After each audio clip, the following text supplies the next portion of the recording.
and welcome to the Raw Review. We are the Dadley Boyz of What Culture. I'm Adam Wilborn, joined by Michael Hamflett and Michael Sidgwick here to review everything that happened on last night's episode of Monday Night Raw. But before we get into it, if you're a fan of this sort of thing, make sure you subscribe to What Culture Wrestling on Apple Podcasts, Spotify, Amazon Music, and YouTube, where we do daily wrestling podcasts where we not only review Raw, but also SmackDown, the show formerly known as NXT 2.0. AEW Dynamite, AEW Collision, pay-per-views, premium live events. We have interviews, roundtable discussions, and a round of the week complete. A very good quiz, of course, on wrestle culture. As I said, they're joined by Hamflett and Sidgwick to review Raw. Very much highly anticipated show with all the fallout from the weekend. Yeah, newsworthy for that reason, but not a good episode of Raw, I don't think. The crowd, and we're going to talk about them, and what the role that they played, I guess, in elements of this show. Hijacked. A little bit, I suppose. Like, it was... It's gone in the show notes, so we just have to say hijacked.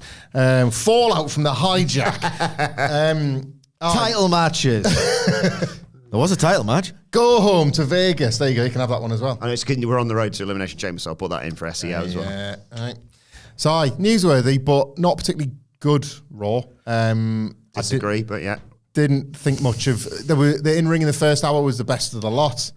The audience only gave what they got back for, so it was a pretty quiet crowd, but I thought that's because they weren't given much to get because it's a TV crowd on WWE television.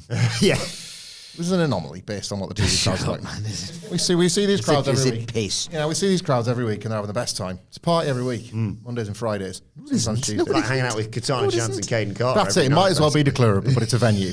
But this week, not so much. Shut up, man. Most weeks it's this piss poor. Nah, it's the best. What did you make of the show? Not much at all. Some of the most mediocre and outright terrible action you will see on a professional wrestling program in 2024. Enjoyed the fall. It's not the fault of the talent in one case. Oh yeah. Oh my God. Yeah. That's worse. That's the worst match of the year. So for the second year in a row, and it's yet again not really a fault because what else should be expected? We'll get into it. They had a developmental show that she could fit perfectly onto. Yeah. Anyway, let's get into it because obviously it's the first bit's going to kind of dominate the conversation here. The show opened. We got a big recap of SmackDown with Cody, Roman, and of course The Rock. And then out comes Seth Rollins.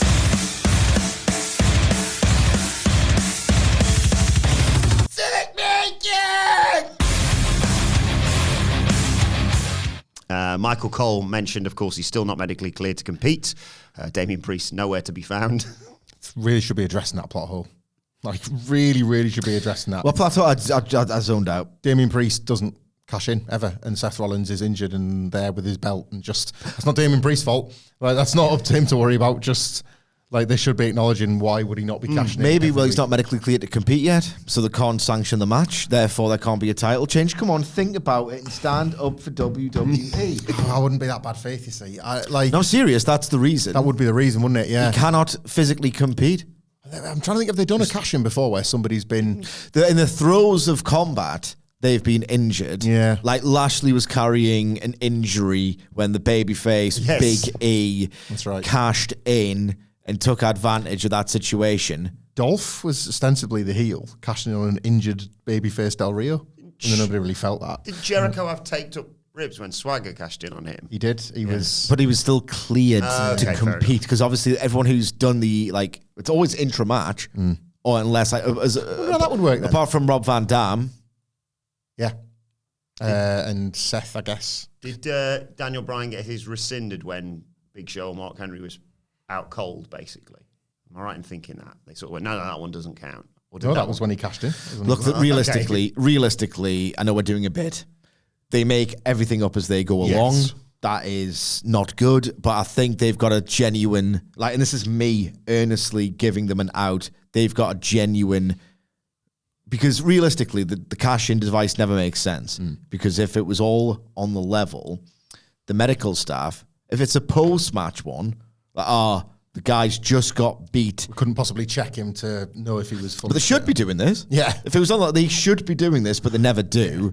But I think you can probably give them some kind of an out, even within the purview of none of it makes sense when you really drill down into it. But the fact is, the guy is injured, not cleared yet to compete.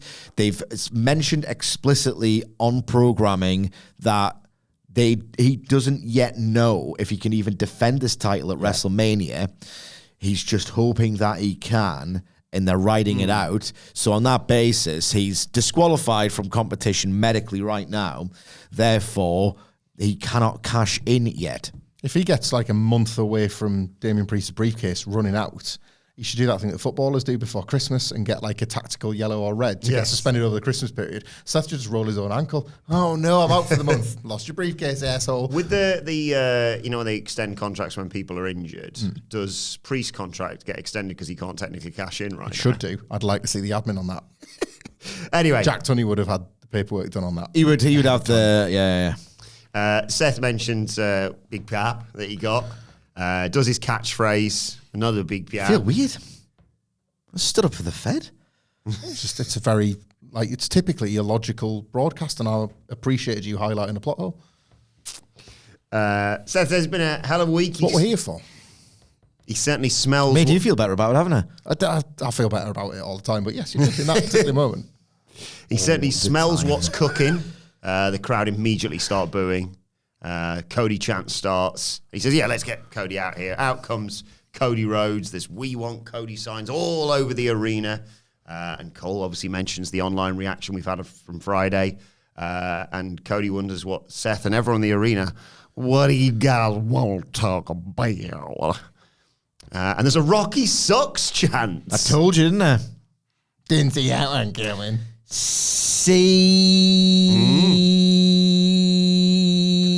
Doing all our bits.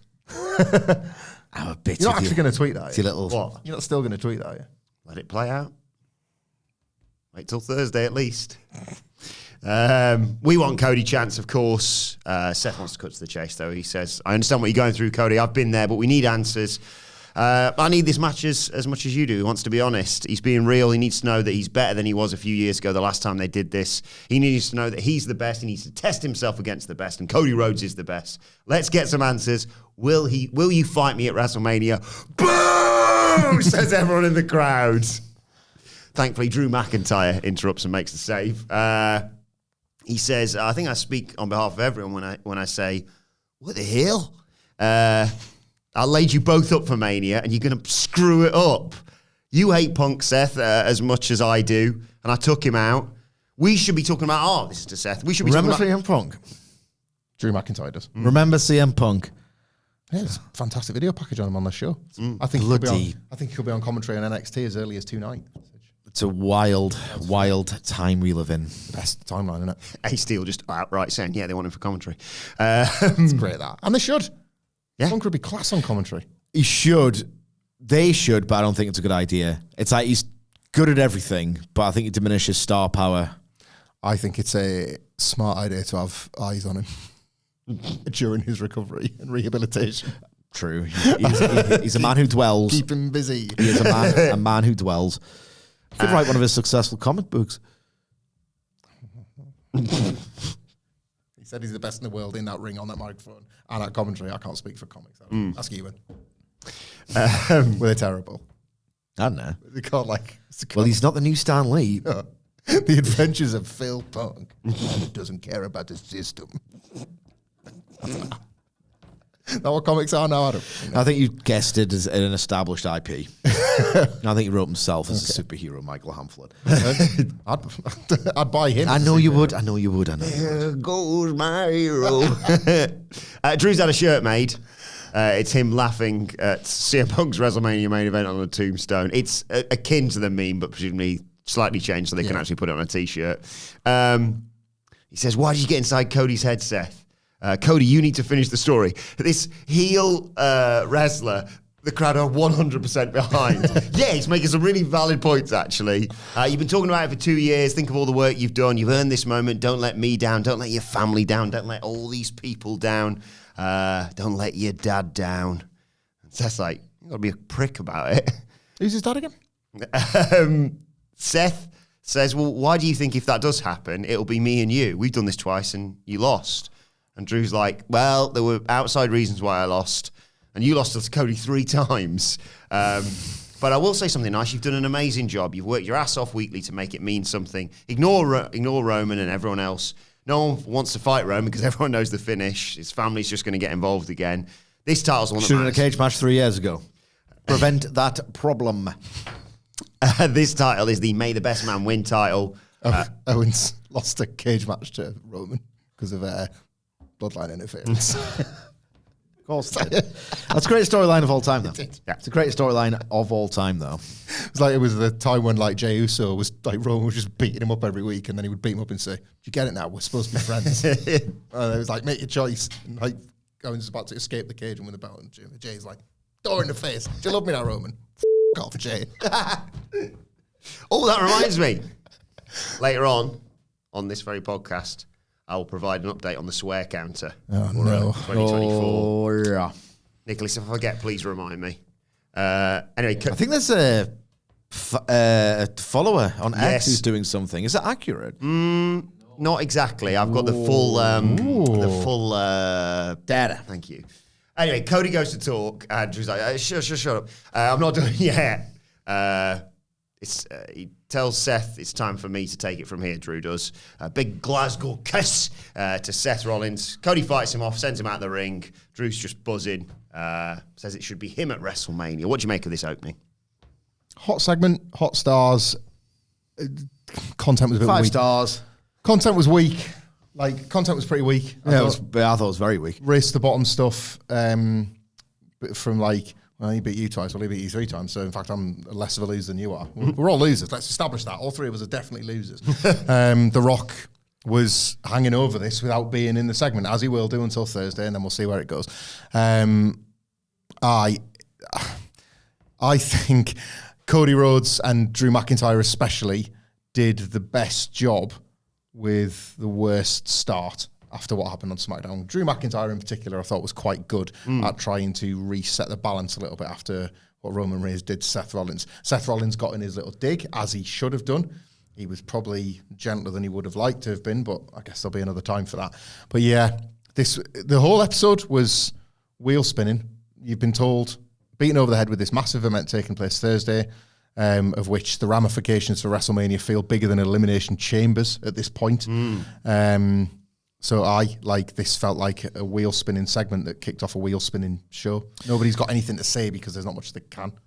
When you have a pretty terrible foundation, you can't really build anything on it. And this was laid bare in this opening segment. I agree with Hamflet. I thought some of the verbal performances were great. Drew McIntyre. The act's getting a bit more broad, but I like it as a result. He's just really, really funny. Banter Drew. Glint in his eye, innit? Yeah, he knows what he's onto here. He's very much dialed in. But as I said, I loved his line where he said, this is the fair and square title. I mean, there's times I got screwed otherwise.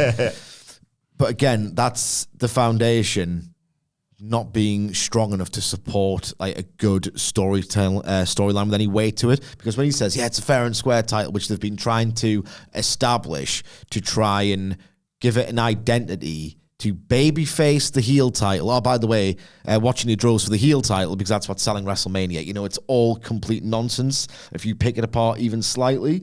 So him saying, it's a fair and square title, apart from those times I got screwed, just underscores that in virtually every WWE big-time TV match, you're going to get a pretty crappy finish. Not all of the time, certainly less so when it became well beyond parody about 2, 3, 4 years ago, but probably half the time, you get the screwy finish with the interference or the whatever to drive storylines further. And there is more finality to the matches, but not enough for me. Certainly not enough for them to tell you without showing you that this is the workhorse title in the spirit of competition that actually gets defended, and there's no, it's not like the bloodline and the family interfering all the time. All right, okay, well, it's just the Judgment Day or whoever. And it's a lot of complete bollocks that they are trying to sell you, and it's not really holding up at all. And again, he beat you 3 times. Oh, and I beat you twice. It's like, you've already done a pretty good job of establishing that you are vying for the secondary title, which the holder of the primary title has underscored, italicized, and put in bold. Oh, that's the late, isn't it? Basically, this absolutely reeks of compromise, of consolation. like a loser energy permeated the arena as much as I would say the Rocky Sucks chants did. And again, it's just weird. Why, and I said this yesterday, Bryan Danielson is one of my 2 favorite wrestlers ever.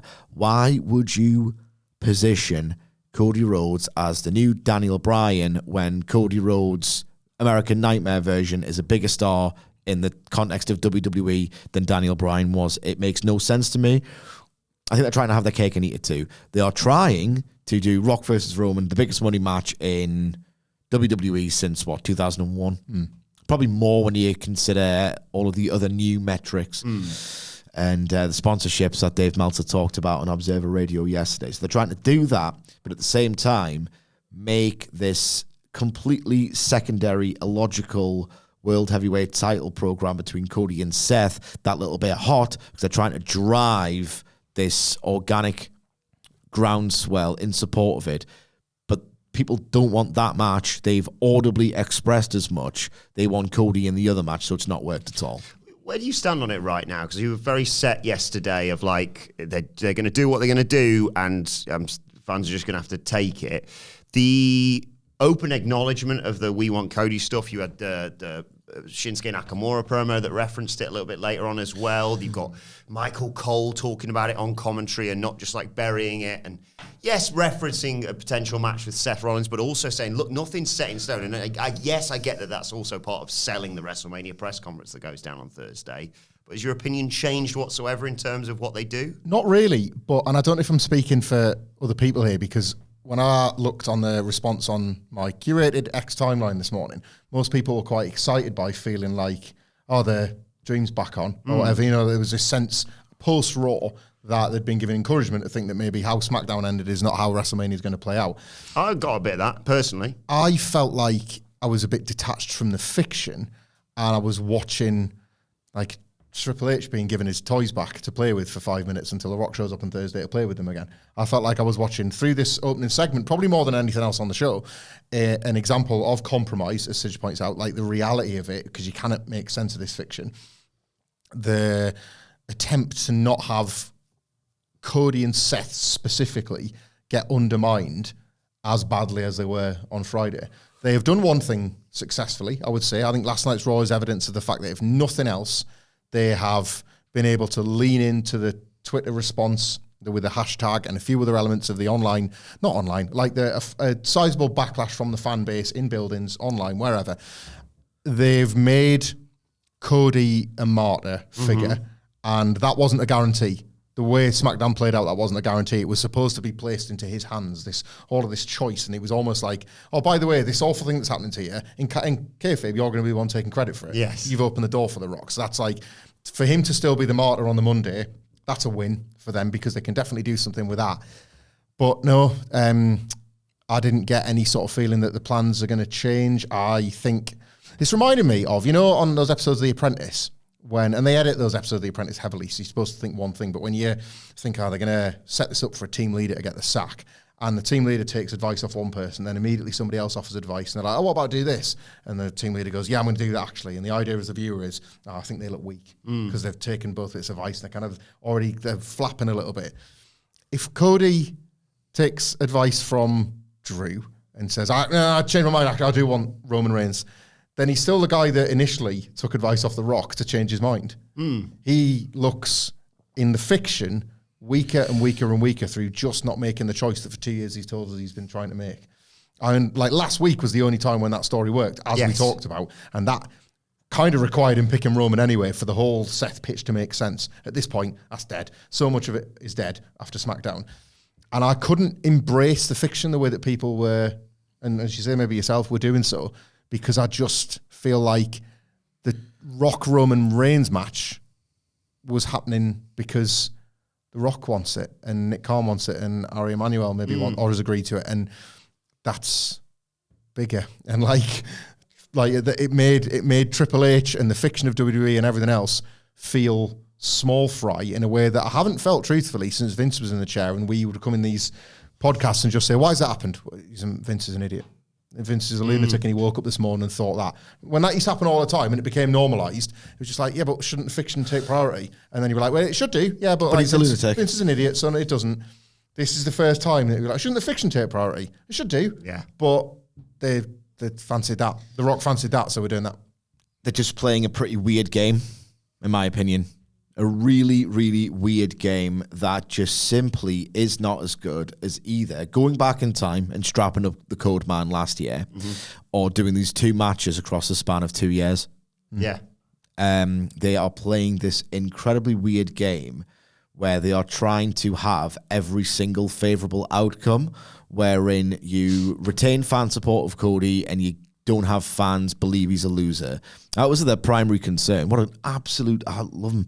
What a loser he looked like on Friday. So apparently they might be planting signs. They might not be. It's getting a bit tedious if I'm being perfectly honest. I was feeling quite tired by it. Yeah, I agree with you. I think I was it's feeling getting quite a little bit exhausted by I tedious. was it. swept up with it all. So This morning I came in and I I didn't couldn't be arsed. have the urge to like speculate. I was like, oh, right, what's the crowd? Like, guess I get to Thursday and just tell me. Just Just flash tell the us. graphics off. Just tell us. I Like, don't find it interesting. I don't find it fascinating. I think they have earned this cynicism that I'm feeling right now, not just for this specific incident, but years of this, just absolute years of it.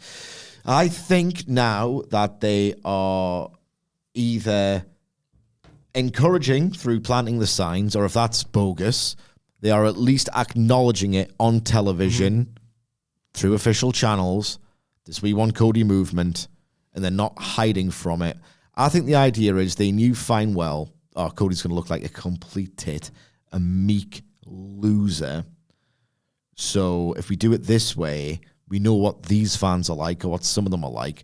Or they'll make him the little Daniel Bryan, and we can have every favorable outcome. Cody remains a babyface in their eyes. They don't look upon him as a loser with no honor or integrity. We get the big money match, which everyone will love on the night. So don't worry about these little reactions in the audience. Everyone will be cast under the spell at WrestleMania, and they'll get everything they've ever wanted. And it just feels like this weird game they're playing just doesn't hold up. And in the span of 24 hours, I'm like, done. Can't be asked anymore. I'd quite like The Rock to turn heel. Well, I was going to say, right now, again, probably more hope than expectation. I think Thursday they might announce a triple threat.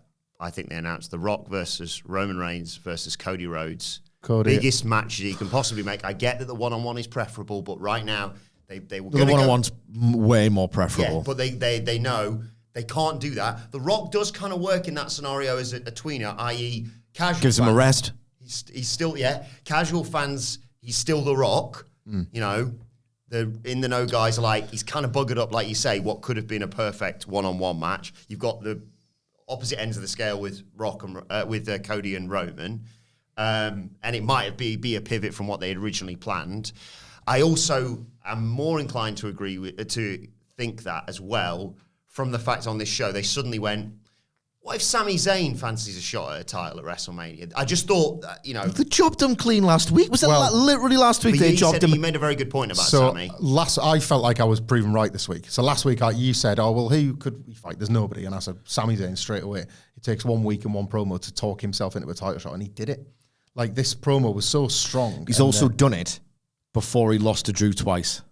Yeah, but He just said, I want the title. They should all be saying that. well, they should. Nia Jax only attacked Rhea and got pretty much the same thing. She might as well not bother entering the Rumble.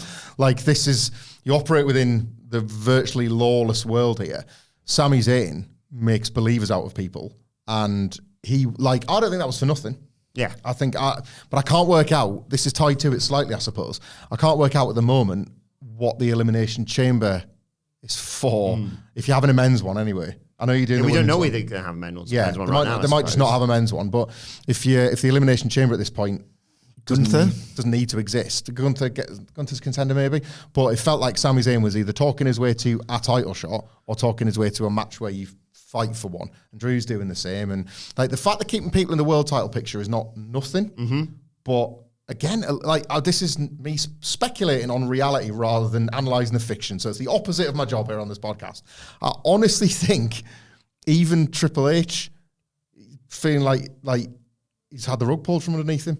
Like, on how all of this has played out, he might have had a set of plans and a set of things, and he's booking a little bit in response to that, and he's trying, like, the Michael Cole thing felt like a fed line from Triple H to Michael Cole because he can't say it out loud himself. Like, Michael Cole, the commentator, I still want, like, the Cody Rhodes to finish the story. I still want him to win the title. Like, I understand that they've tried to make Michael Cole a bit more of an avatar of the people the last couple of years. Making this World Heavyweight title look like absolute. That's it. He's the avatar of the people, and he's saying, yeah, Seth's good and everything, but like, I want Cody to win the proper one, guys. It felt like it was coming right out of Triple H's mouth. This title from day one has been... WWE does not get enough criticism, in my opinion. Look at this title. What's the net result of this title? They've made it... It launched as this inferior version of the main one. That was the canonical reason why it exists. No one else can beat Roman. I mean, we could have just done a cage match and actually booked cage matches as cage matches should be booked. I'd have done that too. Yeah. I'm kind of just as handsome and smart as Roman. Then, so it goes from there to where it is now, where everyone's saying, you don't go for that title, it's not as good. WWE are saying this. The mouthpiece, the voice of WWE is now saying it. And in the interim, you get a series of matches that couldn't hold a candle to the worldwide standard, the best of in 2023. Tell me that Seth Rollins versus any was as good as I could name 100. And I'm not even like that far like deep into the weeds of the international scene right now. I could name you 100 AEW matches better than any Seth Rollins match. I'm sorry, I could. And he's not even as good as Gunther's matches. So he hasn't this workhorse lie, this myth that he's brought back that we do the great competitive matches with clean finishes. That's what they're trying to tell me as of last night and last week. It's a complete load of bollocks. Obviously, they can't say, yeah, Seth works a lot of 3.5-star matches. They're not going to say that, but they're lying to me. Do you want to do a pasty bet and you think the triple threat's happening and I don't? No, just don't say it then. I'm not that confident, yeah. So do you want to do it or not? Good Bruce bet. The difference. Greg's is cheaper, if anything. Yeah, but I prefer Good Bruce. Good guys. We all prefer Good Bruce. Like a good bruise. I'll happily buy you a Good Bruce when my dreams are shattered on Friday morning.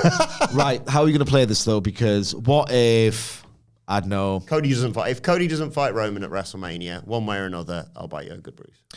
What if The Rock, gets injured in training? Looks like you're buying me a coffee, brother. Nah, it looks like I'm not. It looks like I'm not. It looks like I'm not. That wouldn't be the plan. At this rate, looking at this, it's giving WrestleMania 32. No, let's just do it. Just do it for Friday morning. If Thursday night, I'll probably stay up and watch it. I've got to be honest. I'm fascinated. I'm hyped. I mean, I'm not to point out. I'm kind of thinking that you're going to be right in all this, but I will happily do it for you. There we go. God, I'm going to have to buy a coffee and I'm going to be miserable on Friday morning. But hey, we've got Wrestle Culture with hashtag bloody good quiz, so, you know. I think I'm not in on Friday, so it'll have to be a couple of weeks. God. Oh, it's going to be hanging over my... I'm just going to find a cold coffee on your desk. No, don't do that. I think this is, just The Rock dropping a bomb on everything. I think this is the most that it's, I willfully, as Cedric correctly points out on most of these WWE podcasts, I am willfully ignorant to some of WWE's breaking its own rules in what is otherwise what I found to be quite an entertaining show. Yeah. Right. They were Not last night. No, not really. But again, I think it's because I was a little bit derailed by SmackDown, truthfully. But I use this example on purpose, and I'm not just trying to neg matches, and I know that, but it's always about I like 15 wrestlers on the show. That is absolutely how I approach how much I'm going to enjoy a show, and I just like loads of them. So if they're in a match that might look a bit terrible on paper and then might look even worse in execution, The Miz and JD McDonough. So I've what The Miz is up to at the moment. So I mean, JD McDonough's associated with R-Truth, and that's done. I'm into that. So that's how I approach it, and that's where my investment has gone up for WWE and down for AEW. Okay. Ultimately, right? Yeah. It's why the pay-per-views that Tony Khan was trumping weren't working for me as much as an average Raw in reality. However, last night, with everything, with the sort of the damage, not just to Cody specifically, but to the potentially the world that Triple H is trying to build en route to WrestleMania, with the damage that was done, I felt it throughout the show. Sidge hit upon something there that I was going to mention with the Sami promo, because I thought it was fantastic. We'll talk about it now, but it's related to the world title picture and that. Fantastic promo, bought it. I knew and had faith that Sami Zayn is the guy that can talk himself into a title shot within a week. But they are asking you in one segment to go, The WWE title's the only one that means anything. And then literally the next segment the world title's good too. You cannot do that. It's another reason why typically they split them and keep them split, is because when champions do talk about each other, it gets a bit awkward. And the Survivor Series would cause that problem every year. It's one thing for the wrestlers to say it, right? But for the messaging to the fans be, Cody shouldn't go for that one. Or Michael Cole to say, it's just ridiculous. And they don't have a rule in place where... The wrestlers shouldn't really be doing it. These things should just weirdly coexist. Yeah. I mean, it's almost as if that doesn't really work in parallel. The device just in general doesn't work. The 2 world titles. I mean, it's an oxymoron. The champions of the world. The bests in the world. I mean, it's silly. Yeah. They get away with it and have done previously, I think, because sometimes they're in a position where there's multiple stars and they find a way to give them both. You know, it's worked in the past. You've seen Batista's, and what could have been this year potentially. But yeah, like they could do more. They could do a lot more to make this. If Roman Reigns, like Sami didn't touch on this, and nor did Drew really. But if the deal with Roman was, you get your go, and then once you lose, you're out. But like LA Knight has had the last 2 shots. Kevin Owens has had 3. They made a joke of it. More than that, if you include the TV matches. Wrestlers get second swings at Roman Reigns. It's not just you get this one opportunity. Like Cody's thing is lovely. You go a whole year, you got to win the Rumble again. But Nia Jax attacked Rhea Ripley and got a title shot. Yeah. Why didn't Cody just hit him with a chair and be like, give me my title? Why didn't he throw a bin and say, give him my title shot? Yeah. Work for the Bulldog. Episodic TV is flawed as a concept. I've been trying to drill this idea into people's heads for a long time. It's never perfect. Even the hottest, smartest promotion never gets it 1,000,000% right. It just cannot possibly make sense. And I think, and I do this, again, I don't want to speak for the universal experience of watching WWE, but I go into WWE, sort of enter into my contract as a viewer, knowing that and discounting it and just being like, am I enjoying this? It's AEW as well. Well, yeah, fair enough. AEW as well. Fair enough. But I'm using WWE as an example because of particularly how this show felt. I go into that with the knowledge of that and thinking, but fine. Like, I'd rather just watch and just embrace the fiction if I'm enjoying it. And I felt that really hard this week. Because and we said this yesterday, the ripple effect of what it means for all the people Roman Reigns has beaten to then potentially throw away. All the people Cody was programmed with to keep him hot, that you get thrown away. It does. Drew McIntyre, we've said for a while now on this pod, probably the tightest character in WWE in terms of how he's scripted, in terms of his decisions. And even he has got to bend to almost breaking point his character to try and make sense of this. Shows you the reality of... and Vince used to do it every week to the point that it was so broken that it was never coming back. A lot got fixed and a lot has been bust up by this. I want that WrestleMania press conference to just show me some graphics and be like, people aren't going to like it, but it's like, right, can we just get on with that now? We have our directions. Like it or lump it, these are directions. Let's try and make sense of it. Fascinating to know what everyone else thinks about it. Do let us know in the comments or on X at WhatCultureWWE. But let's move on with the rest of this show because it was followed by the Fatal 4-Way Tag match. The winners face, of course, Pete Dunne and Tyler Bate to see who goes on to face the Judgment Day. It was Ludwig Kaiser and Giovanni Vinci, the New Day, Creed Brothers, and DIY. Back and forth, usual 4-way tag stuff to start off with, and then after a break, it just went bonkers. Woods made a hot tag, ran wild. Gargano cuts him off with a slingshot spear. DIY hit dives on the Creed Brothers. Gargano hits Imperium with a suicide dive, and then this is the Creed Brothers' time we were coming into. Julius Creed wipes out a load of them with a big flip dive, and then whilst they're all brawling outside, Ciampa gets Xavier Woods, I think it was, and on the top rope and hits a sort of super white noise to the outside, off the ropes onto everyone. That looks amazing. And we went to a break. We come back. There's a big Tower of Doom spot. New Day take down Imperium. And I think Ciampa's getting the worst of it. Brutus hits Kaiser with a moonsault. That gets broken up. They all trade moves. And then this was my favourite part of the match. Probably one of my favourite parts of the show. Brutus put Giovanni Vinci in an ankle lock.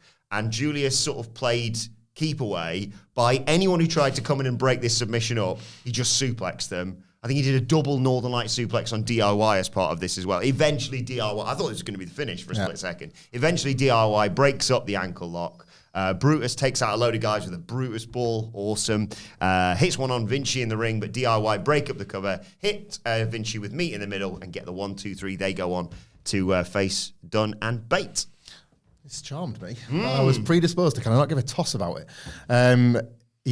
Especially after they came back off the first commercial break, the transparent, right, settle in, like this is gonna go a couple of breaks, so nothing's gonna happen for a bit. And it was just like interchangeable wrestling happening in front of you. But after that first commercial, pretty much everything felt like it had a purpose. Really good night for DIY. I'm suspicious that they might be trying to get good again.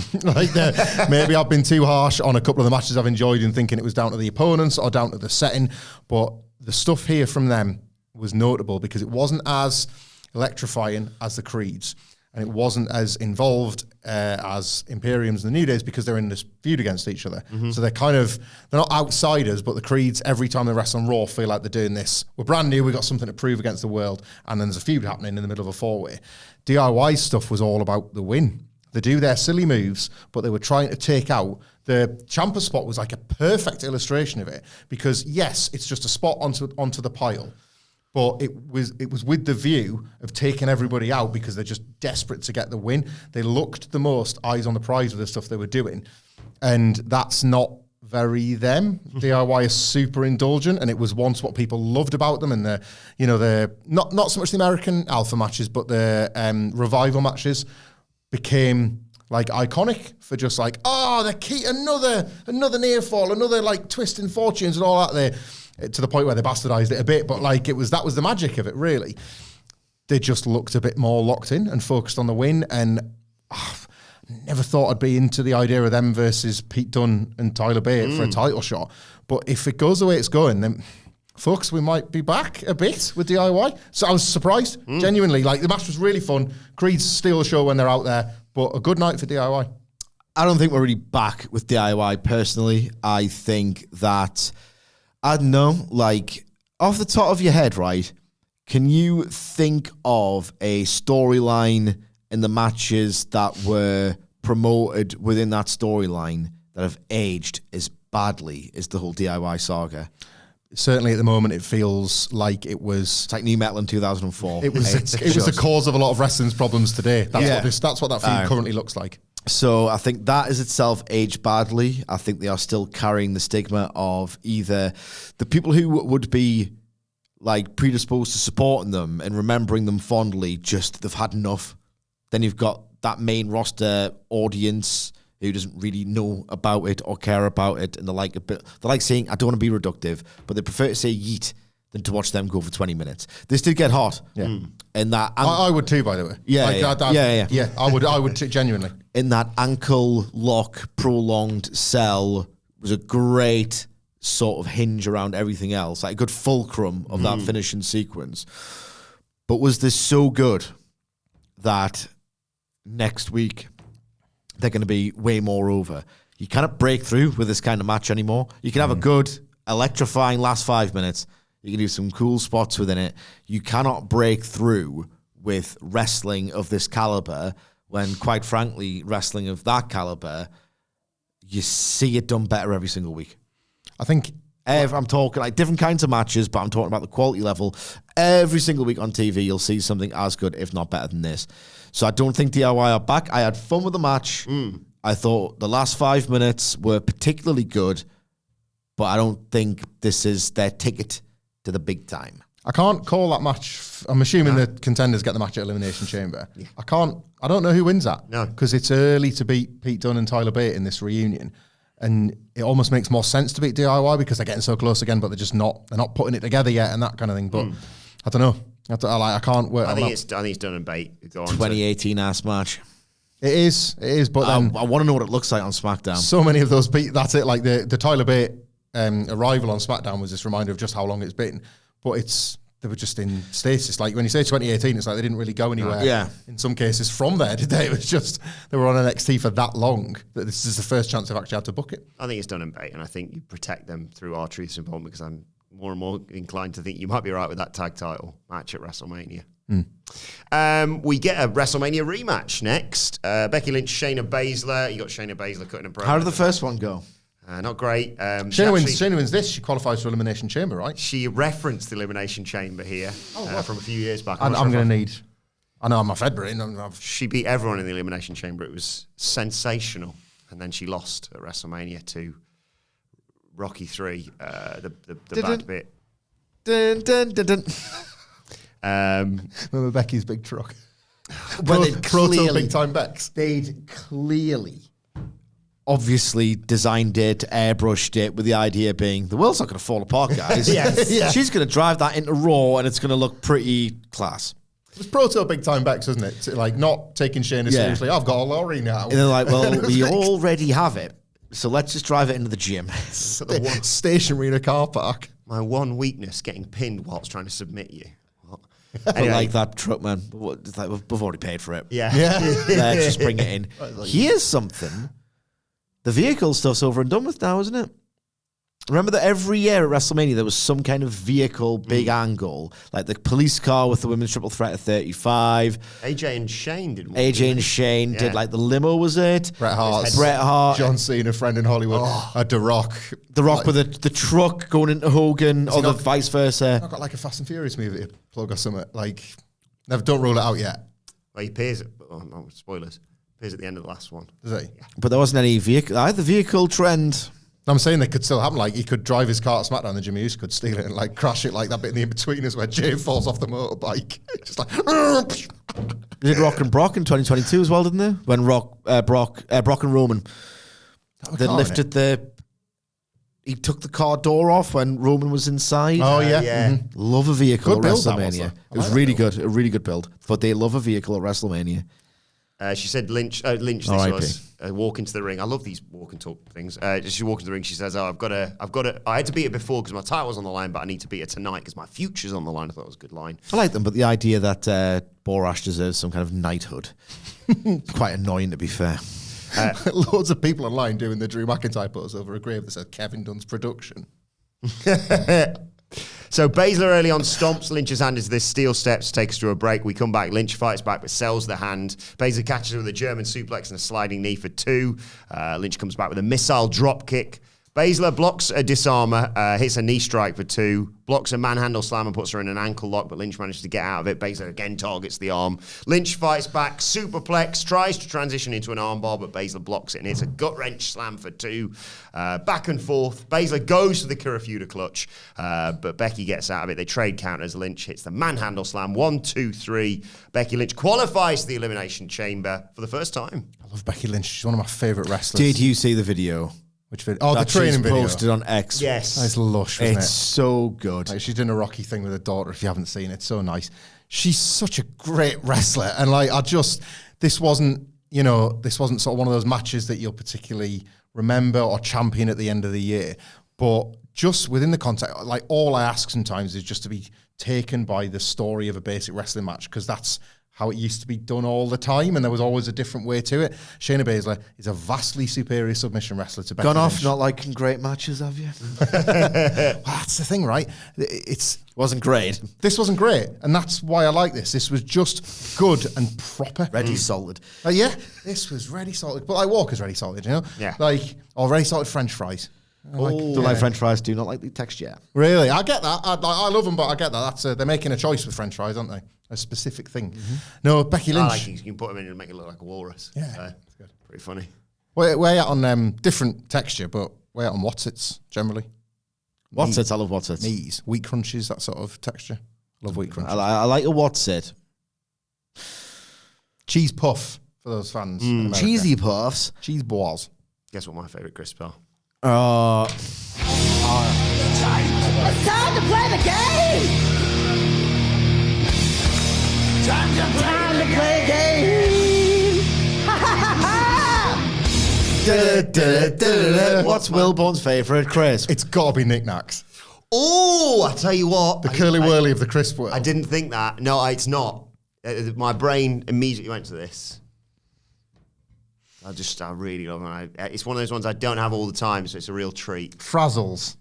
Good again, but not right. Do you get 3 guesses? As is custom. Yes. Discos. No. Knickknacks, frazzles. It's a good shout. Feels like it's going to be a bit on brand, you know? Use a living gimmick. Chipsticks. No. They all go. They're in my top 5. Yeah. I'm gonna go with. Get the button ready. I'm not going to get it. You are, I reckon. Skips. Told ya! Do love a skip. I love Skips in my top 5. Sour cream and onion Pringles.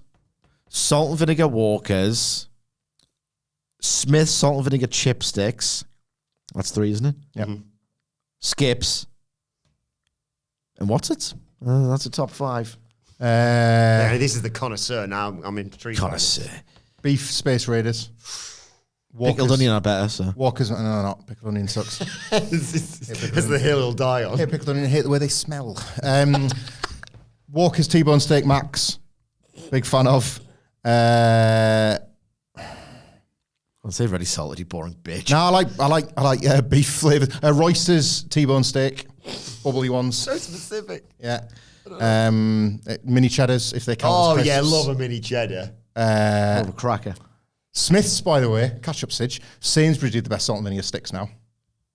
They've Oh, fancy Dan. Sainsbury's. Oh, Your Majesty. Somebody's doing well. Sainsbury's. I will betray dick. my class on crisps. I will Okay. betray my class on I'm an crisps. Aldi and Morrison's guy. Aldi do good frazzles. Bacon fun, or whatever they call them. Aldi do good bacon rashers, but aye. They've done something to those Sainsbury's That ones. four? You get them in a big bag that is supposedly to share for 2, or come as 4 servings. Just eating by yourself. 4. You don't have to name every crisp, mate. We know you I like 'em. like steak McCoys as well. Big steak guy when it comes to crisps. Barbecue beef hula hoops as well. Beef Monster Munch. Like a beefy crisp. Love I don't know, a crisps. Grange Hill bully. That's what I imagine there would be in that packed lunch. Beef crisps. Love beef crisps. Walkers used to make beef, and Beef onion. is the worst flavour of crisps. I like crisps. I could cook with. I'm serious. Like the sour cream. It's a food as well as a crisp. How do you get crisp? You put them in pasta and put them in between a layer of cheese, and it creates like a crispy bit. And Louise, crispy lid for a pasta bake. And Louise puts crushed up some Cook something Doritos good. and put it on chicken breast the other day. It was Yep. Oh, there is nachos. I am an idiot. Oh, Ooh, you can cook with crisps. a Doritos Cool Original Tortilla Chip. Yeah. Is that crisp? Yeah, because it's a Dorito. On its If you're own, buying them from Taco Bell, they're nachos. yeah, but- on its own, would it make the top 5? Doritos Cool Original dipped into hummus. Oh my god, that's absolutely yeah. I like salsa in a burrito packed in with other stuff, like meat and cheese and salad and stuff, but I don't get involved in dips. It's out of my postcode. That it's a bit rich for my blood. You know what? Like one of the worst things that occurs in every sort of Christmas setting. You know when you can buy those 4 dips. I don't know what they are. One's orange, a couple of them are white. There might be like a tomato one, but you buy just from Asda. Like it's 4 dips and like Remember, this is one of the worst things that can happen in a Christmas setting. It stinks. What's Mommy, it stinks. It absolutely stinks. What stinks again? Sorry, I drifted these off. dips that you can buy that come in like a plastic packet, and there's like an orange one. I don't know the flavors because I choose not to engage. Right, I choose not to engage. But thank you, Nicholas, for knowing what I'm Mommy, talking the about. At least, smell. Christmas is ruined. right? Mommy, the smell. The smell of them, Baby. it's an extension of mixed crisps, right? I do not do not wish to get involved in that. I cannot cope with vinegar, so Mommy. it's awful, man. It's Massive hat. The smell. Let's leave the room. and I do, and I try to, and then you get told that you have to come back, and you've got. Not a great Christmas. Actually, I had a massive house fire and lost all the kids' presents. Well, I had a big dip that smelled, so we both had a bad Christmas, mate. Right, let's go back to Raw. Kathy Kelly interviews Liv Morgan. She was watching it with. The Becky Lynch match was really good. Yeah. Yeah, that was all right. Like better than she's not as good as Shayna Baszler at submitting, and I like that she was countering her not with submissions but with actual wrestling. Yes. It's nicely done. Morgan basically says she's taken almost a year away due to injuries and etc. And that's a very long time. And next week is going to be about revenge on Rhea Ripley. She's got a qualifying match against Zoe Stark. I think We said that? Liv. Yeah. This was good because I saw it. Forgot Liv Morgan existed, which is not great. When she was the number came back, 30, they've not used her since the comeback. So They show the clip of Shinsuke misting Rhodes at the house show to set up the main event. And Main event time? No, I'm joking. You kidding me? Backstage, Postman Pearce is bollocking Drew McIntyre for attacking Punk last week, and then Rollins this week. He finds him and says, I'll double that if you keep wearing that Punk shirt. So we know where that's going. He's going to bollock him a little bit more. And he's like, oh, bloody hell, Rhea Ripley storming out there. McIntyre says, there's a real leader. She's going to break on, do your job. Ripley storms out. She's furious. She doesn't care about Elimination Chamber. She wants Nia Jax right now. She could rip her bloody head off. Pierce marched out, said, it's not the time. Look, you want her, you've got her. You, Nia Jax, Elimination Chamber. The crowd not happy, but Ripley's getting what she wants. He says, right, can you leave now? Nia Jax storms out, shoves Postman Pearce out of the way, brawls with Ripley. Security get involved, separates them. They're holding back Ripley. Jax chucks the security all over the place, takes Ripley down and hits her with the Annihilator. Can you see the difference between fiction you can engage in and the nonsense of the first segment because of what The Rock did?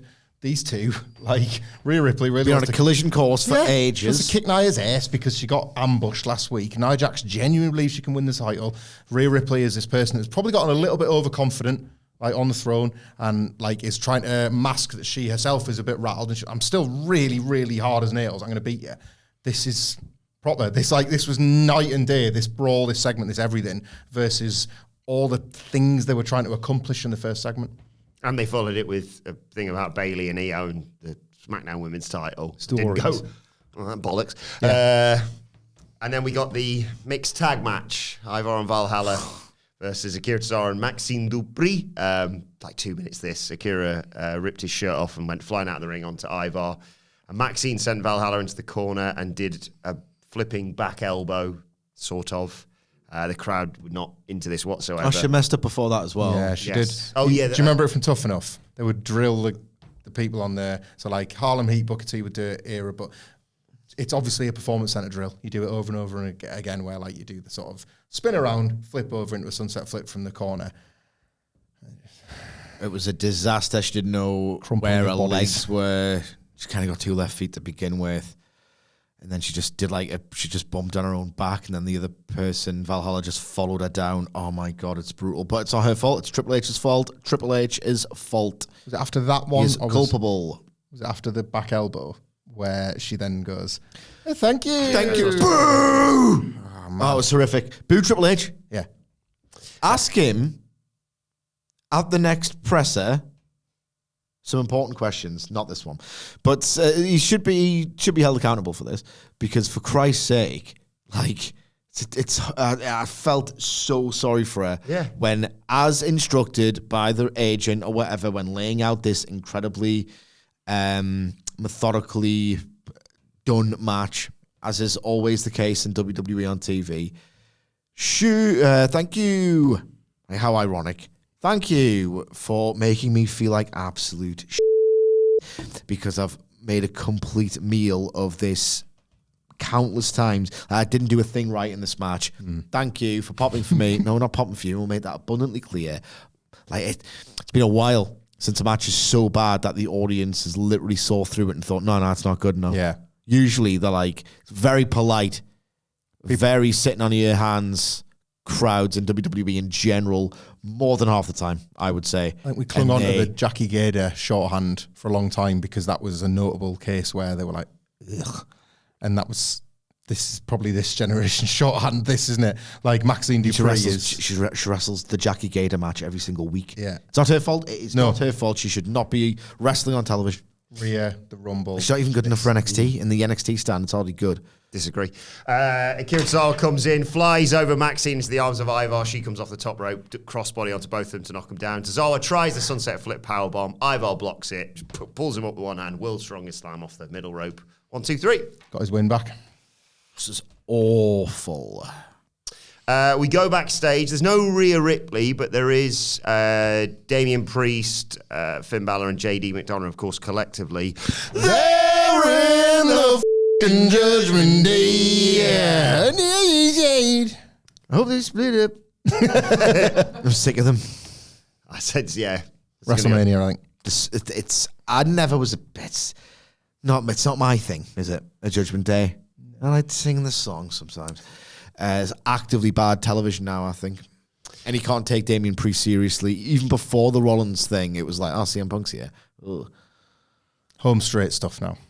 Yeah, Balor and Priest say they don't really care who wins out of the two teams who won on Raw and SmackDown for the tag titles. Priest tells JD McDonough to handle Miz tonight. Dom comes in and says, Rhea's good. She's not happy, though. Give her some space. They all were like, well, it's all right. She's got this. R-Truth comes in. What are you guys talking about? Sorry, I'm late. JD McDonough says, you're lucky I've got a match or I'd wipe the floor with you. And Truth says, you need to be wiping the window seals. Earn your keep around here, dog. He calls last week an initiation. He's absolutely loving it. That's fine. It's a bit of fun, isn't it? Finn Balor says, oh, whatever. It's not an initiation. We've done it like 3 times already. He leaves. Truth's like, you must feel bad about the old initiation. Eh? David Priest is about to say, idiot, we've not initiated you into the Judgment Day. And he just goes, whatever, just make yourself at home. He sits down. They've got the little screen with just the Raw logo on it. And he sees a box of shirts and gets a little idea. Right, a lot of this was rubbish. A lot of it was wheel spinning. It was. Why are you smiling? Because the end was great. Like, just the truth, man. You must feel the worst about this. Come on. It's like, give him that telly after the Survivor Series. It's CRT. Like, it's LTSD at this point. LTCRT. Like, grander stage stuff, this. Just get there. Get there. We'll talk about how winning the match as well, because that immediately followed it. That was and all. What was? The match. Of course it is. The Miz was in it. Got your money. I will say, I thought the visual at the end was brilliant. Was it? Like, skull crushing on and the money just going everywhere. And It's sort of falling down as the pinfall's being counted. So McDonough takes control because Dominic Mysterio's out there, runs interference and allows him to take over. After a break, we come back and Truth comes out with a big box of T-shirts to chuck into the crowd. That distracts McDonough. Miz makes his comeback. Dom's leaning against the barricade and Truth pops up behind him, puts a shirt over him and his arms are trapped in it. So Miz boots him in his face. McDonough's like, what the bloody hell are you doing? He's like, I've got your money. McDonough's like, okay, fair enough. Puts it in his trunks, turns round, skull-crushing finale, money goes everywhere, 1, 2, 3. Truth collects all the money and then goes, I am going to celebrate with the Miz on the way out. And then, even then, we're still sort of like, oh, we're getting them for that, right, aren't they? Yeah. And then say, come on, Truth, get it. And he will eventually. And, oh, God, throwing babies in the air stuff. The T-shirt over the arms. Was about right. Like the match was horrendous. It's just like so poor. The work is so poor. Isn't it? I think they teased a potential WrestleMania match following this because Vinci and Kaiser are now backstage with Postman Pierce.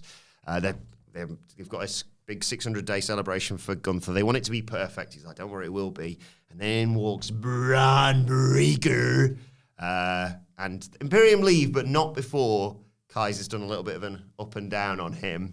Potentially the guy to face Gunther at WrestleMania, who knows? And Pierce basically says he's willing to beat whatever the SmackDown GM's name is. His offer. I don't know the bit. You're going to have to reverse me in this bit. Before we, and then they go to break. Like, seriously, tell me what the bit is. Just his name's a pun at the end of the podcast. Yeah. Like, I get it, but when do you do it? I run through it. Do I play dumb?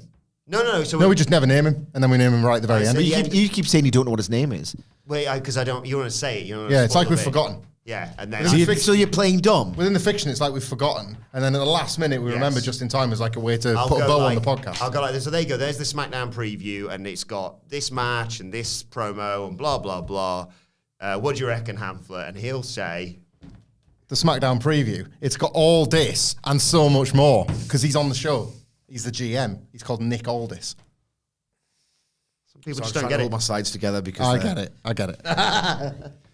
We get a video of Punk. We just sort of a check, mother check. Another award-winning podcast in the bank. It's Friday. Let's go and get some done. Right, should we do the swear counter? Because it feels like I might have to add quite a lot to it on this after this show. Oh, go on then. Go on then. Oh, hang on, wrong button.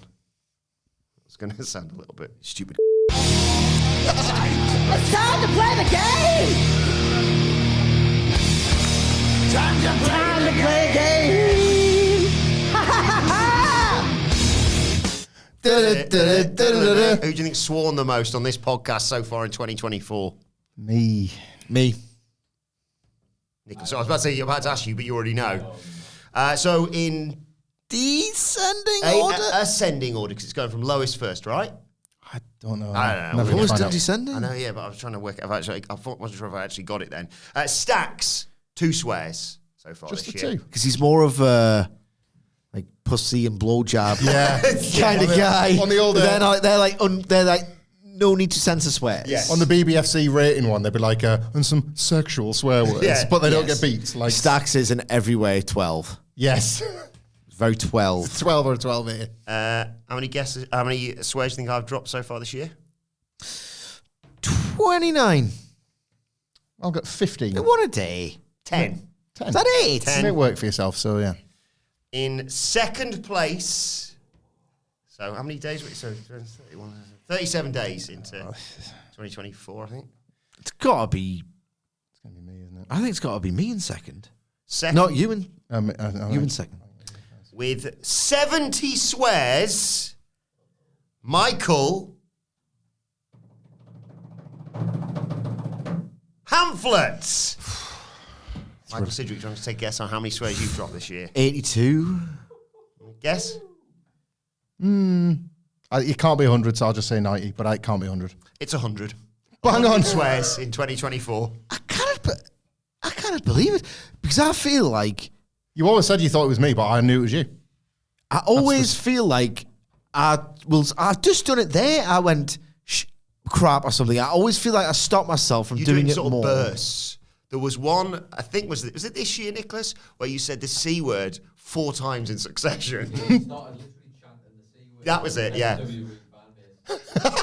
All right, fair enough. And to be fair, you're exposed to a lot more WWE than he's exposed to AEW, so. I will say this, what I've noticed is that your swears come usually as a response to his Yeah, the floodgates open. his rubbish or his rubbish, but that's where your swears come from. So you might swear more, So but their response. it's his fault. I've accept no responsibility. We get a video of the punker. Swearing's so cool, isn't it? So It's cool. not kids. But I it's always not. feel like you're the one who says it, and then he goes, more work for me. Yep. You never do that to me. No, I'm just keeping track. Don't worry. More scared of bollocking you. That's it. I'm a softer target on that front. We get a video of the punker following his surgery. He says his comeback's going to be the greatest of all time. And of course, And I mean, folks, where's the lie? The last Faber were great. Yep. Bobby Fish again? No. The first one was good. The first one was good. Which one? Well, I mean, at least, The at least yeah. I lose track. The 7-year one. Oh, the 7-year one was good. That was the best comeback ever. Yeah. I just thought all his injury ones were good.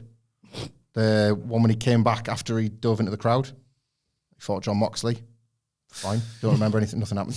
Absolutely. Everything was class. Cut a fantastic promo all out, I seem to recall. Yes. What was the next one? Collision. Good. It's better now. Yeah. What, the promo to look back on? Agree. No, the program. Oh, right, sorry. I don't know. I don't watch.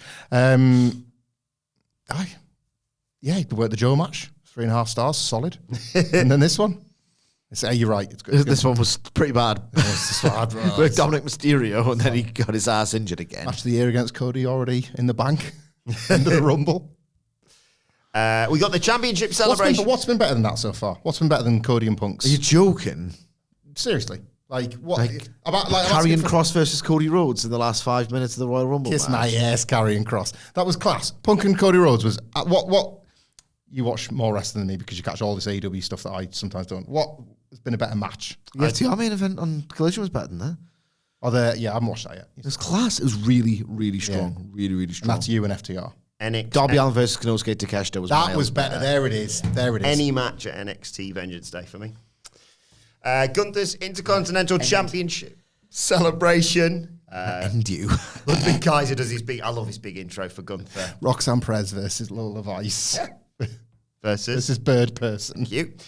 There's a black carpet in the ring, pillars, etc. They're all wearing suits. Gunther comes out and says, to the surprise of absolutely nobody, he's here celebrating 600 days as champion. He appreciates the gesture of setting all this up, but don't do it anymore.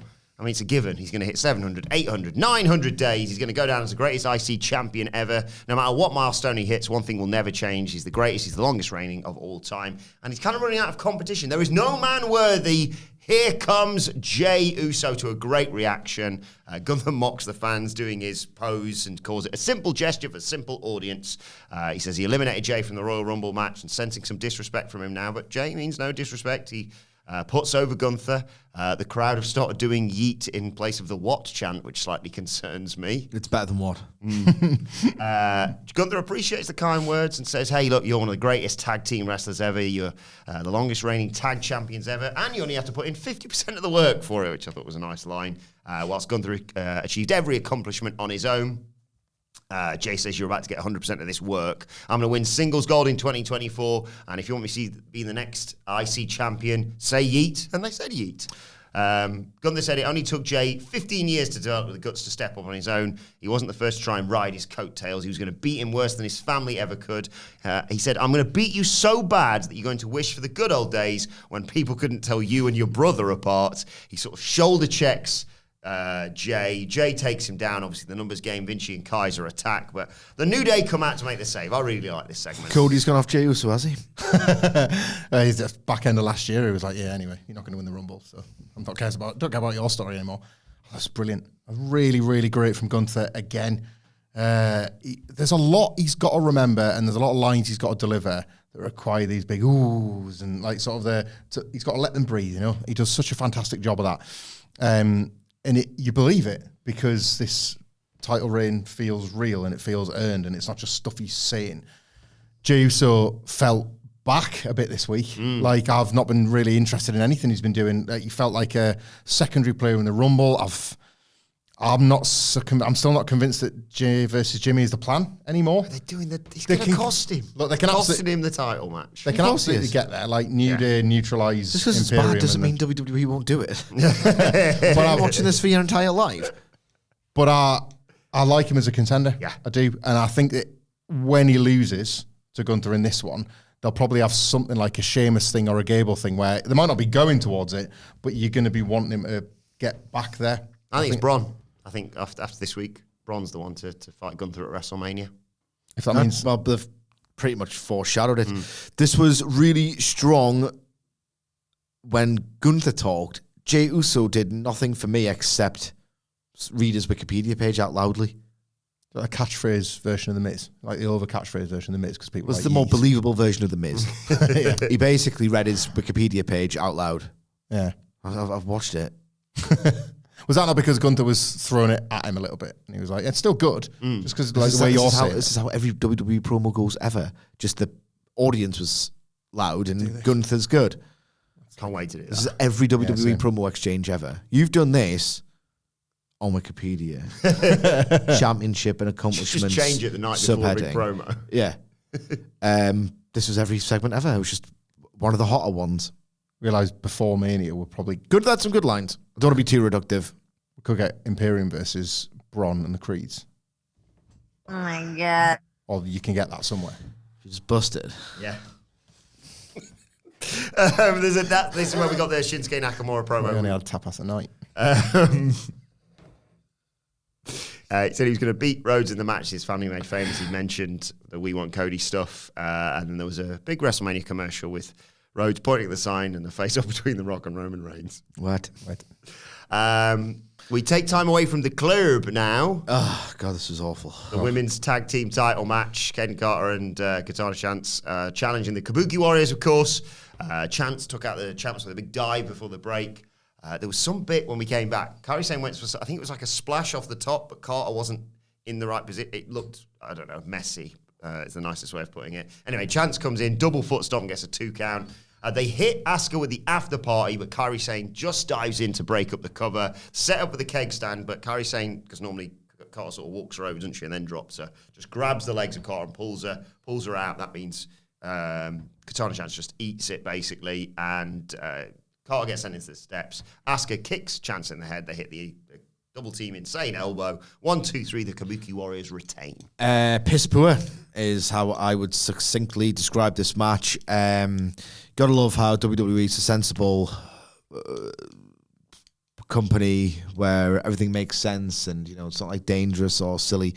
That finisher or the signature or whatever it is, where she's like draping, basically it's, what was Rick Rude's finish called? The Rude Awakening. Rude Awakening, yeah. Rude Awakening set up to do a splash from the top rope. What else is meant to happen other than Katana Chance just kind of awkwardly sliding off? There's no impact to it whatsoever. It looks terrible. How that's made it to TV, I've got absolutely no idea whatsoever. Second point, if I'm hiring Kairi Sane, I might put her in good matches. That hasn't happened yet. Triple H. She's not had a good run, by the way. No, it's been poor. It's been poor. There's been a lot of botches and a lot of it's not been a great in-ring return so far. Maybe there's a bit of the shoulders, the blame shouldered. Because Triple H has not really put her in a position to succeed, and she's not. She's been good for the Damage Control story. Aye, but I want to watch Kairi Sane in good matches as well. Yeah, the matches haven't been there. I haven't been there at all. Like, if you think about the brawls and stuff, there's been loads of mistimed punch moments and stuff. It's not been a great comeback for her. It seemed off. It seems off, and this match, you could hear a rat piss on cotton, and because it was so deathly silent, I'm talking. Austin Gunn on a closed set creates more atmosphere than the 10,000 or whatever they had in this arena. It was pathetic. You could hear Katana Chance scream her head off. I think the idea, and I think it almost was in danger of going over my head, right? But I think the idea was that she was really motivated to get the titles back and explain all the screaming. Maybe she's just a bit of tinnitus from being in the clear all the time. And she doesn't realise how much is going, Yeah, that's it. This is brutal to watch in every single way except the action. Deafening silence, isn't it? Yeah. Quiet. That's like the, like Natalia was like, there's nobody there. We got the Sami Zayn promo next with Jackie in the stands. She brings up Drew. Sam talks about the past year he's had. Coming close, a little short though. He's learned not to let it eat him up. He talks about the Elimination Chamber, obviously, last year. Talks to Triple H, who pulled him aside, said there's nothing to be down about. He's Rocky. He's the ultimate underdog. He didn't beat the champ in Rocky 1, but he went the distance and he made a name. That's exactly what Sami Zayn's done. In the ring, he's going to fight like an underdog. He's He's going to give 100%. An underlog. He's not an underdog anymore. He's a contender who will be a champion. Jack is like, what is it about being champion? Is there a part of him that feels like he's still got something to prove? And Zayn says, yeah, but it's more about proving it to the people that we didn't believe in him for nothing, proving them right. That's what it's about. Loved this.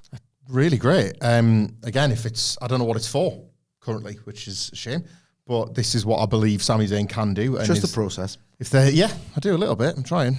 I didn't play out quite right, Sige. But the mention of Rocky here, I've never thought, I thought Sami Zayn is an underdog. It's in Philadelphia. And they're going to do a Rocky Steps bit, which made me think all the more that, there might actually be a title match at the end of this through. They're keeping him warm for that purpose. If on Thursday, I don't know, The Rock generously permits Cody Rhodes to enter his match or something. Seth's free again. That's what I'm hoping for. Brian Gewirtz reckons we haven't even started yet. I feel like 2002, the amount of hate hearing that name. Got that Gewirtz backstage ruining a business. Wow, that was me. I'm not doing the taker voice. Well, I prefer SmackDown.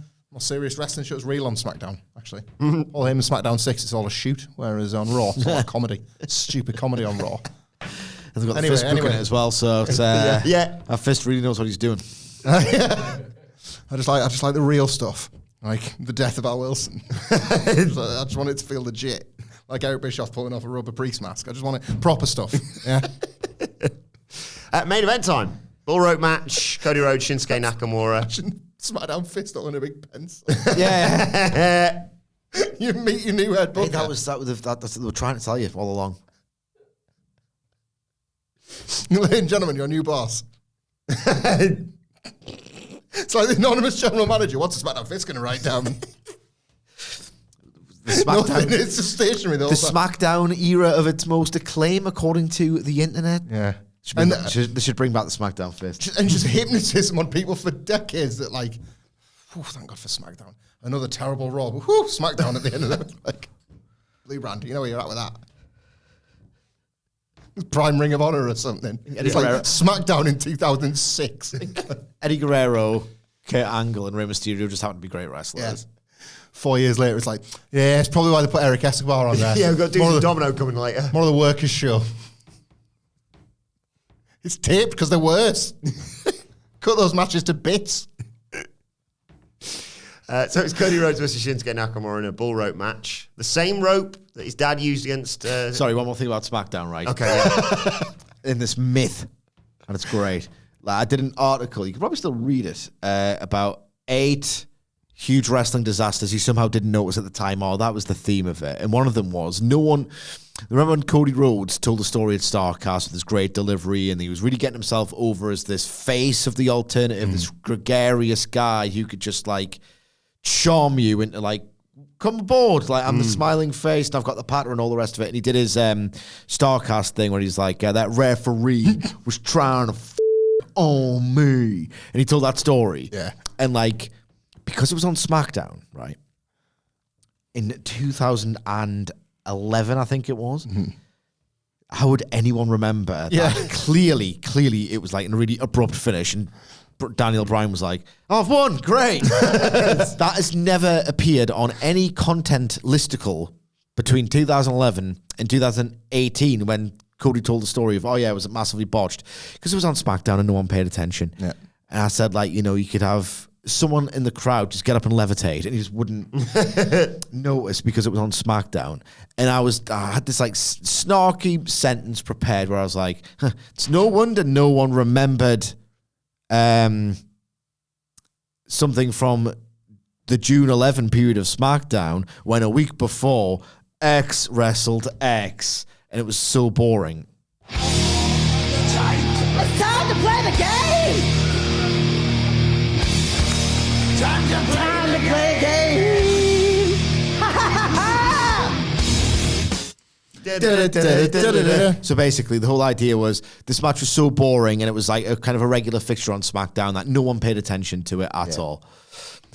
What was the match? And I swear I'm not making it up. June 2011 that I used as an example of how missable, tedious, boring. Why are people paying attention? And in fact, they aren't. Dolph Ziggler versus Kofi Kingston. No. Not that it would have been terrible, but they're the cliche. At the time, too, at the time, really good. No. I'm talking like the worst, the most boring match possible, quite frankly. If you think about that generic, remember that WWE HD silver logo when you just know you're watching the most generic cookie interaction. Kozlov?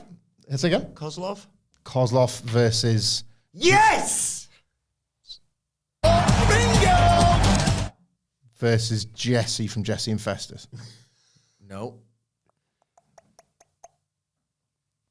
Kozlov feud with Sheamus, or that? No, it was Sheamus is good. Santino back then, wasn't it? Yeah. Probably would have been a babyface by the time it's all happening. Don't know. The most boring match imaginable. Randy Orton. No. Vladimir Kozlov versus the most boring match imaginable. There are people in the comments section and listening wherever they get their podcasts from screaming the answer out. Boring match imaginable. The most boring match imaginable. It is Vladimir Kozlov versus... They had it. They've had it, but it wasn't him. Okay. Vladimir Kozlov versus... Is he because he references it Ted DiBiase Jr. or something like that? Yeah? Nope. No. I don't know. The most... Come on. He's boring. Randy Orton's boring. Triple H. Kane. No, to be honest, I kind of thought, he was around then. I thought he came a little bit later. Sandow. That's a bit of shade on Damien Sandow. He's not. He's boring, but he's not that boring. I got him on like Boar Horseman. It'd be like Kane, Triple H, Randy Orton, Ted DiBiase Jr. The new generation, though. Yeah. Can't be the Dave man. JBL. No. 2011. It's such a vortex, isn't it? Yeah. Vladimir Kozlov versus Jinder Mahal. I promise I did not make this matchup. June 2011 on SmackDown. Can you imagine? I'd have had original Jinder around about like 2013, 14, but yeah. That was my agenda against Drew McIntyre for years. Had to be there in person when they made him reshoot an attack on Finlay with a shillelagh 3 times. And it was obviously like Madness of Vince stuff. Like he's gone back out there and he's gone, that's rubbish. Do it again. Hit him with a shillelagh repeatedly. I watched the same thing happen 3 times, and then the third one, you got it. You got it, kid. So the exact same? Yeah. Every time. Beats with the shillelagh. Stupid generic music. Music plays. As Drew's coming back out. Finley's not got up yet. Not as good as his goated music, of course. Yeah. Goodbye. They should make the bull rope match was incredibly boring until the last 2 minutes. a Broken Dreams t-shirt with their CM Punk, like with a thought bubble of the WrestleMania sign. It says Broken Dreams. Broken Dreams. Hey. To WrestleMania. Cody's using the same rope his dad used against Billy Graham. They mentioned on commentary here. Look, they're pretty new. Not true. Might have polished it. Yeah. So this is like I hope it got clean. Imagine how much that would have stunk. Oh, God, on that. Sweat and cow. That's smell the American dream down the road, baby.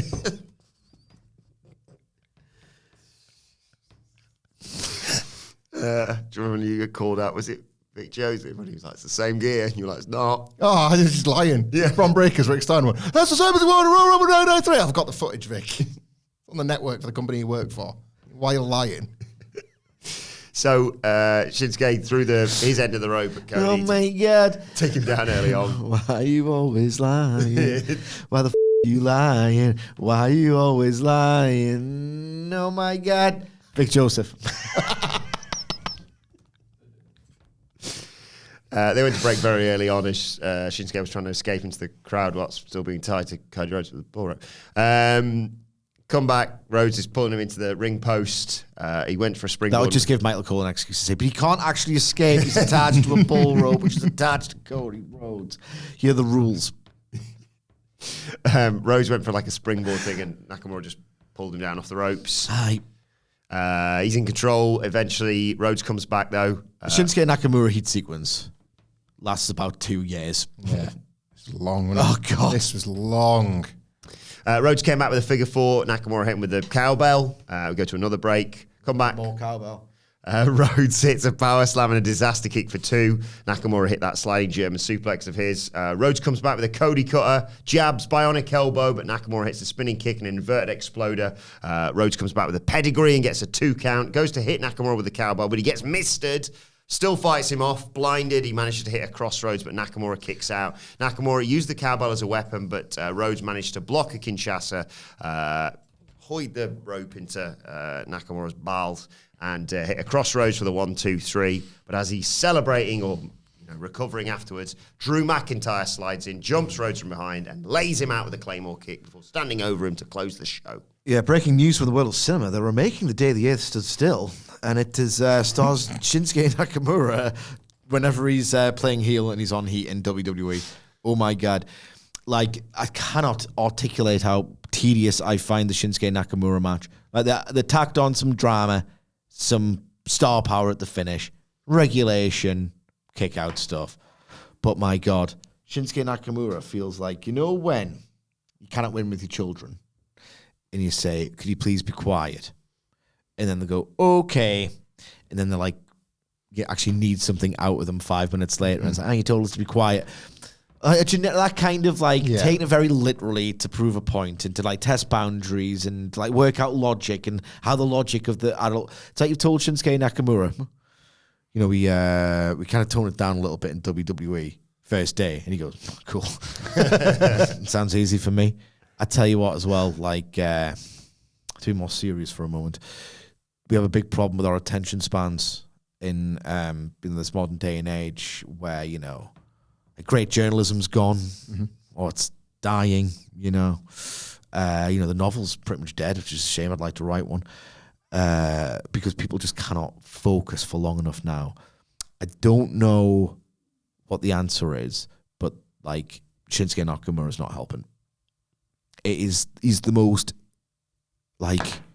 he's the preeminent, let's have a go on my phone wrestler.